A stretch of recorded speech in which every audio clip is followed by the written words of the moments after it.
انا عجبتني قوي التويته بتاعت عمرو السوليه، قال لك كينجز باك، يعني كتبها بالظبط كده، ذا كينجز باك، الملك عاد.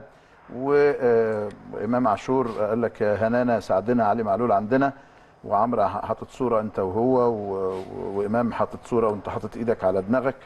مظاهره حب جميله، واكيد كل اللعيبه هحاول اجيب لك بعض ال يعني ردود فعل كمان عدد كبير جدا من اللاعبين، يعني فرحه بعوده علي معلول. لكن ده بيحط عليك مسؤوليه.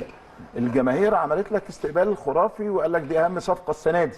فاعتقد ده يعني في الساعات القليله اللي فاتت دي انت شفت مشاعر الناس، شفت مشاعر زملائك، لكن ده اكيد يا علي بيحط عليك مسؤوليه. اكيد مسؤوليه، بس انا هاخدها من ناحيه ان هي حافز ليا. حافز طبعا. ان انت لازم ترجع عشان الناس اللي هي اتكلمت عليك كويس او الناس اللي مستنياك ترجع تبسطهم من تاني وتبين لهم ان هم عند كلامهم مظبوط. نعم.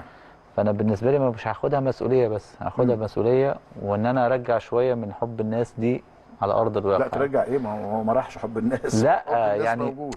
كلامهم مظبوط فيا او دفاعهم عني ما كانش من فراغ يعني.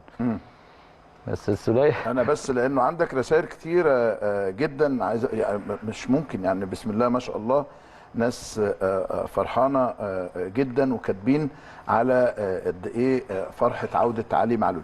خليني اسالك عن التنافس، لانه الفتره اللي جايه ما بتكلمش على علي معلول بس، بتكلم على علي في مركزه، بتكلم على تريزيجيه لما يجي، بن شرقي لما يجي خلاص بن شرقي جه بس لما يلعب ان شاء الله، وسام لما يرجع بسلامه الله.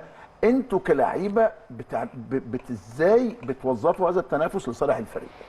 ما اكيد يا كابتن، اي حد دلوقتي في مركزه لو معاه واحد كمان ككواليتي كويسه هيشتغل على نفسه.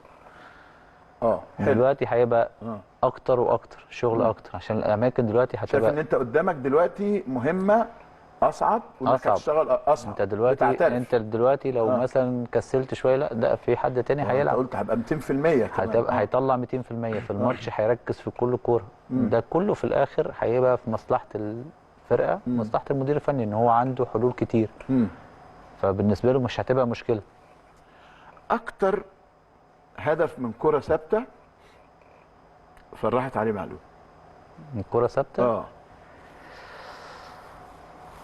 ماتش البنك الاهلي. البنك الاهلي كسبنا بيه. كان ماتش متعقرب شويه في الاول. كانوا داخلين ان هم كويس في الماتش لغايه ما جت الفاول دي، جبتها جون بس، ففتحنا الماتش بعدها.